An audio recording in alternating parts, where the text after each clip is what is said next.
Okay, I'm going to play a little clip here from Red Grace Media. Is postmillennialism dangerous? And I would add, is any false eschatology dangerous? Any false eschatology. We can talk about preterism slash postmillennialism over here, or preterism slash amillennialism over here, or we can talk about dispensational futurist eschatology, dispensational futurism. And of course, that's a premillennial system, a type of premillennialism. But when I read scripture, I'm saying all false eschatology is dangerous in some way, shape, or form. Even if it's not damnable heresy, it's not damnable heresy. It's just false teaching. Okay, and not taking into consideration church history and historical theology in one study, as well as the proper exegesis of Daniel chapter 2, Daniel chapter 7, Revelation 13, 2 Thessalonians chapter 2, right? The man of sin, son of perdition, Revelation 17, all that stuff. So let's listen to what Pastor Emilio has to say. They're going to talk about postmillennialism. Is that dangerous? But it's all false eschatology. It's dangerous on one level or another. Even fully into the Reformation, is that there are all sorts of bad exegetical decisions. There are all sorts of allegorical interpretations.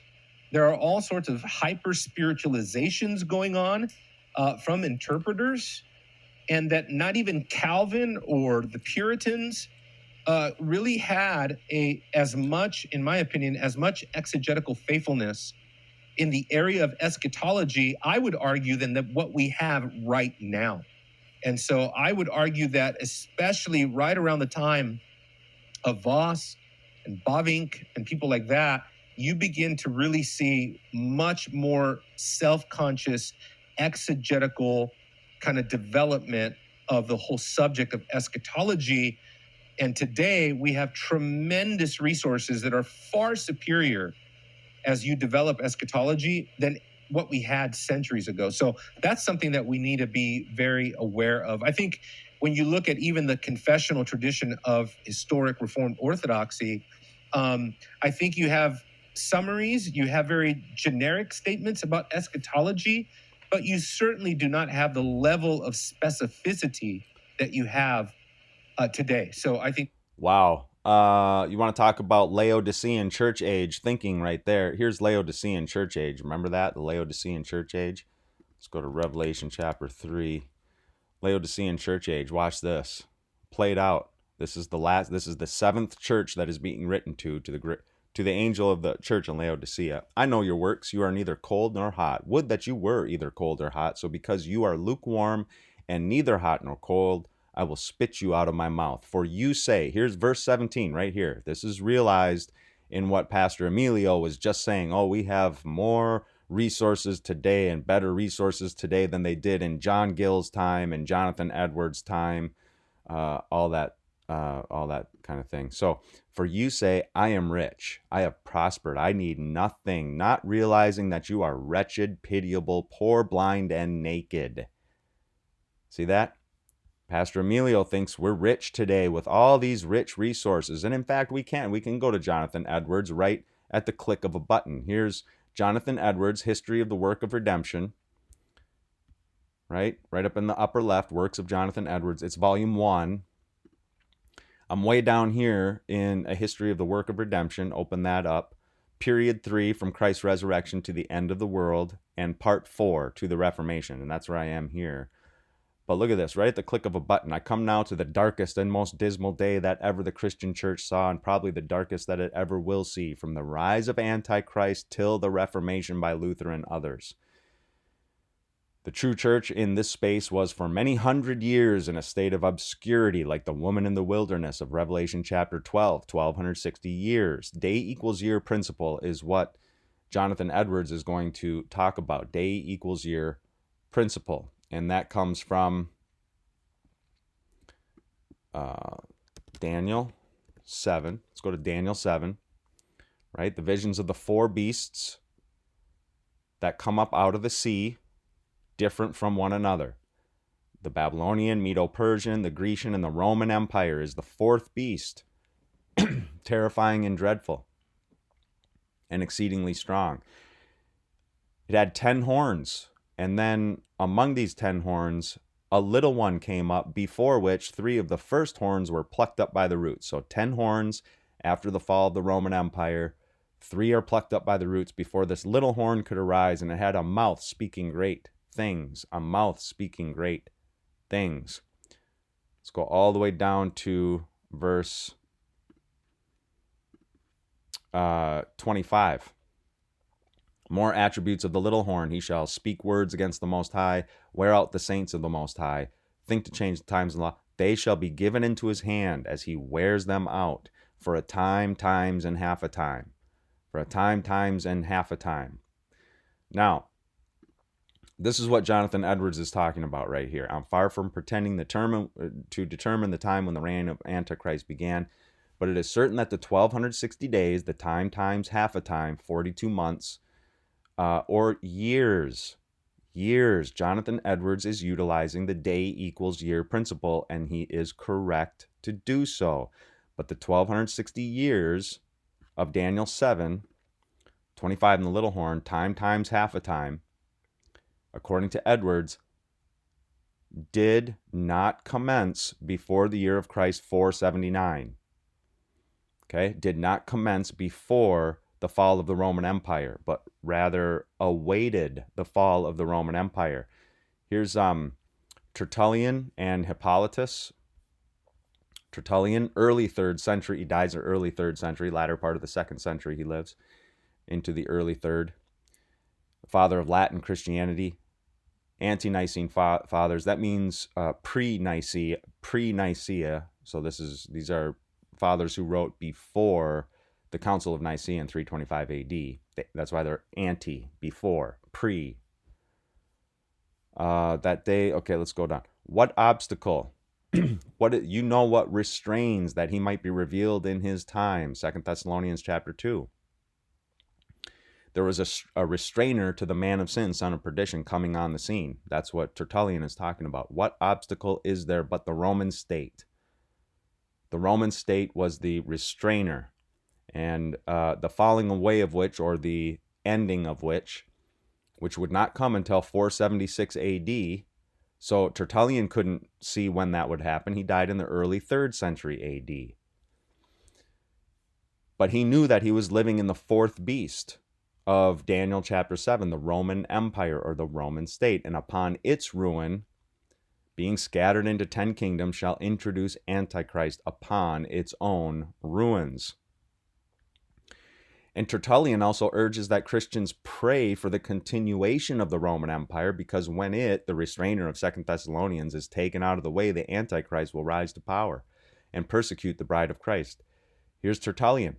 There is also another and greater necessity for Christians, offering prayer in behalf of the Roman emperors, nay, for the complete stability of the empire and for the Roman interest in general. For we know that a mighty shock impending over the whole earth, in fact, the very end of all things, threatening dreadful woes, is only retarded by the continued existence of the Roman Empire. We have no desire, Tertullian says, then, to be overtaken by these dire events, and in praying that their coming may be delayed, we are lending our aid to Rome's duration. That's Tertullian. Hippolytus of Rome, again, dies early 3rd century.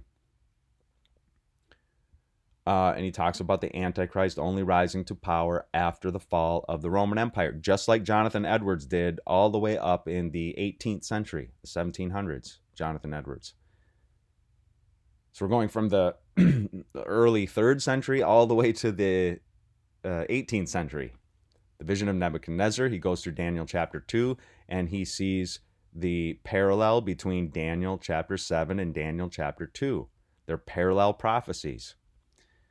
Daniel's own visions also side by side with, that is Daniel 2 and 7 side by side, show how concordant with each other they are and how true.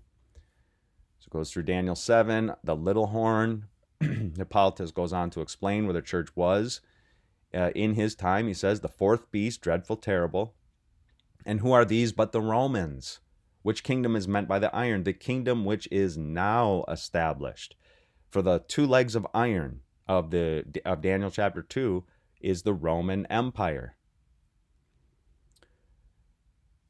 Hippolytus recognized that he and Christians like him were living in the time of the fourth beast, the Roman Empire. And he says, the 10 horns that shall come after this Roman Empire, these things then are in the future, even from his day. Okay, the legs of iron, the beast dreadful, terrible, Daniel 2 and Daniel 7 express the Romans who hold the sovereignty at present time. The toes of the feet, which are part clay, part iron, 10 horns, emblems of the kingdoms that are yet to arise. And the other little horn that grows up among them meant the Antichrist in their midst. Again, this is early 3rd century. Early 3rd century. Or latter part of the 2nd century. It even says, rejoice, blessed Daniel, for thou hast not been in error. All these things have come to pass. Already the iron rules. Already it subdues and breaks in pieces. But how the little horn shall spring up in their midst shall be in the future, beloved, after the fall of the Roman Empire. And this is what Jonathan Edwards is talking about. The 1260 years did not commence until after the fall of the Roman Empire. The rise of Antichrist was gradual. The Christian church corrupted itself. That's the apostasy spoken of in 2 Thessalonians chapter 2. It's not apostasy of Muslims or religious Jews or anybody like that. They're not apostate. They were never Christians to begin with. It's the apostasy comes within the Christian church or the professing Christian church. In many things presently after Constantine time, growing more and more superstitious in its worship, by degrees bringing in many ceremonies into the worship of God, till at length they brought in the worship of saints and set up images in their churches. The Bishop of Rome and the clergy in general assumed more and more authority to himself. After that, he claimed the power of a temporal prince, and so was wont to carry 2 swords. Now they have 2 keys to signify that both the temporal and spiritual sword were his. He claimed power to crown princes and to degrade them at his pleasure. This power was owned. It was owned by him. Kings and emperors used to kiss his feet. The emperors received their crowns at his hands. If the Pope was pleased to excommunicate a prince, all that prince's subjects were at once freed from their allegiance to him and obliged not to own him anymore. The Pope was believed. Notice that, false faith. How does the little horn prevail over the saints and conquer them? Daniel chapter 7, Revelation 13. Prevail over the saints and conquer them by getting them to believe falsehoods, errors, and lies as if they were true, by deception, so that they were looked upon. They looked upon themselves as certainly damned. If the Pope had the power to damn men at pleasure, and whoever died under his excommunication, they were looked upon as certainly damned. So he had the power to lay a state or kingdom under an interdict, which was a sentence pronounced by the Pope against that state or kingdom, whereby all sacred administrations among them could have no validity until that interdict was taken off. So that in their apprehension, they believed falsehoods, errors, and lies, left them in a miserable, damnable state. And therefore they dreaded it as they would a storm of fire and brimstone from heaven. You want to talk about false propaganda in media? This was the false propaganda of the day. And social media was essentially, you had to get together as a congregation in society to learn of all these falsehoods, errors, and lies. And the whole culture would be permeated with these falsehoods, errors, and lies at the time. So as the Pope and his clergy robbed the people of their ecclesiastical and civil liberties and privileges. Notice it's both. Robbed them of their ecclesiastical liberties and their civil liberties and privileges, so that they also robbed them of their estates and drained all Christendom of their money. Offering pay for pardons, pay for indulgences, pay for baptisms and extreme unctions, pay for deliverance out of purgatory, and 100 other things. See how well this agrees with the prophecies of the Antichrist. That is Jonathan Edwards. That's Jonathan Edwards and Hippolytus and Tertullian. So church history matters. People have discussed these things. John Gill discussed these things as well in his commentary. Let's go to The 42 months, this is his commentary on Revelation chapter 11, verse 2, John Gill's commentary, who was contemporaneous with Jonathan Edwards. The holy city they shall tread underfoot 40 and 2 months, Revelation 11, verse 2. By the holy city is meant all the kingdoms of Europe, or what has been called Christendom, the Western Empire as Christian, the main seat of the Christian religion, or all the churches styled Christian, and so called an allusion to Jerusalem, which bears this name. Let's see, underfoot, but a tyrannical power over it, wasting, spoiling, destroying it. The duration of this tyrannical and oppressive reign will be 40 and 2 months, which being reduced to years makes just 3 years and a half. But then this date, 3.5 years, cannot be understood strictly and literally, for such a term can never be sufficient for the whore's reign of Revelation chapter 17, who is to rule over the kings of the earth, and all nations were to drink of the wine of her fornication, that is her false doctrine. Getting her to believe false doctrine. This is the true church to believe false doctrine. This is too short a time for her to gain so much power, honor, riches as in the 13th, 17th, and 18th chapters of the book of Revelation show, as well as too short for the afflictions and persecutions of the saints by her. Wherefore this must be understood prophetically of so many months of years, 360 days in a year, which Count Daniel used and John after him, 42 months, reckoning a day for a year after the prophetic style makes 1260 literal years. Notice that? This is what people are missing. The preterists are missing this, and the futurists are missing this, waiting for a future Mr. Diabolical to arise on the scene only in the last few years of Earth's history. That's futurism. That's false, because of the historicism of the Reformation and post-Reformation time period. From John Gill, Jonathan Edwards, right here, 1260 days or years, Jonathan Edwards, was the reign of Antichrist, and that began, of course, in Daniel chapter 7 with the little horn. He shall speak words against the Most High, wear out the saints of the Most High, Daniel 7:25. Think change the times in the law, they shall be given into his hand. They shall be given into his hand. Okay? And speaking great words, right? This horn made war with the saints and prevailed over them, verse 21 of Daniel 7. The horn made war with the saints and prevailed over them. Comes out of the fourth beast, out of the Roman Empire, speaking words against the Most High, wearing out the saints of the Most High for a time, times, and half a time. Okay, now where else do we see that time prophecy? Well, we see it in Revelation chapter 13 too, don't we?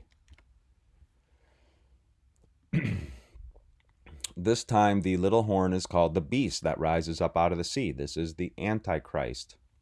Blasphemous names on its head. The beast that I saw was like a leopard, feet like a bear's. Again, recalling Daniel chapter 7. Here, John is going in retrograde fashion because he's living in the Roman Empire. So he says, hey, the leopard, the Grecian Empire was before this, and before that was the Medo-Persian, the bear beast, and before that was the Babylonian Empire, the lion with wings beast of Daniel 7. But to it, the beast that rises up out of the sea, the little horn, the dragon gave his power and his throne and great authority.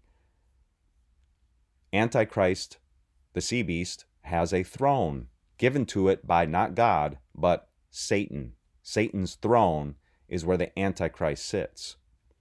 And they worshipped Satan, for he had given his authority to the beast. They worship the beast. If they worship like the beast tells them to worship, they're actually worshiping Satan.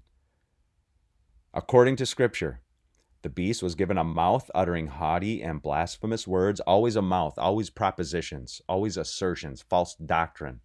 42 months, blaspheming against God, blaspheming his name and dwelling, and that is those who dwell in heaven, allowed to make war on the saints and to conquer them. To conquer them. See how much this agrees with what Jonathan Edwards says, or rather Jonathan Edwards agrees with what this is saying. That's why I go with people like Jonathan Edwards, Dr. John Gill, Hippolytus of Rome, Tertullian, who foretold and said, look, we're living in this fourth empire, the Roman Empire, and after this empire, the Antichrist will arise. That's why we pray for the continuation of the Roman Empire. And for 1260 years of persecution, okay, all the way up until about the 18th century, when papal Rome received a deadly wound, which has been healing ever since. Some of Rome's most blasphemous claims have only come after the 18th century, after it received a deadly wound by the hands of Napoleon's armies in 1798, usurping Pope Pius VI off his throne and stripping him of the papal states and stripping his signet ring off of his hand and all that stuff. It was thought that was the end of the papacy. Most certainly was not the end of the papacy. The papacy has always learned to adapt. An amazing thing. So, who is the Antichrist? Let's see. Here's John MacArthur. Who is the Antichrist? In 2 Thessalonians. This ranges all the way from the horrors of the coming man of lawlessness to the great doctrines of salvation, including election. So the coming of the man of lawlessness. No, it's not the coming. We already know who the man of lawlessness is. 2 Thessalonians chapter 2, the restrainer, that was the Roman Empire, and the man of lawlessness, or the man of sin, son of perdition, sits in the temple of God, that is in the church of God, that is papal Rome. It has the elements of iron and potter's clay in it. Daniel chapter 2. The ancient Rome finds its home in papal Rome, modern day papal Rome, and papal Rome that has been with us ever since the fall and collapse of the Roman Empire. So let me know what you think in the comments down below. We'll talk to you soon. Soli Deo Gloria.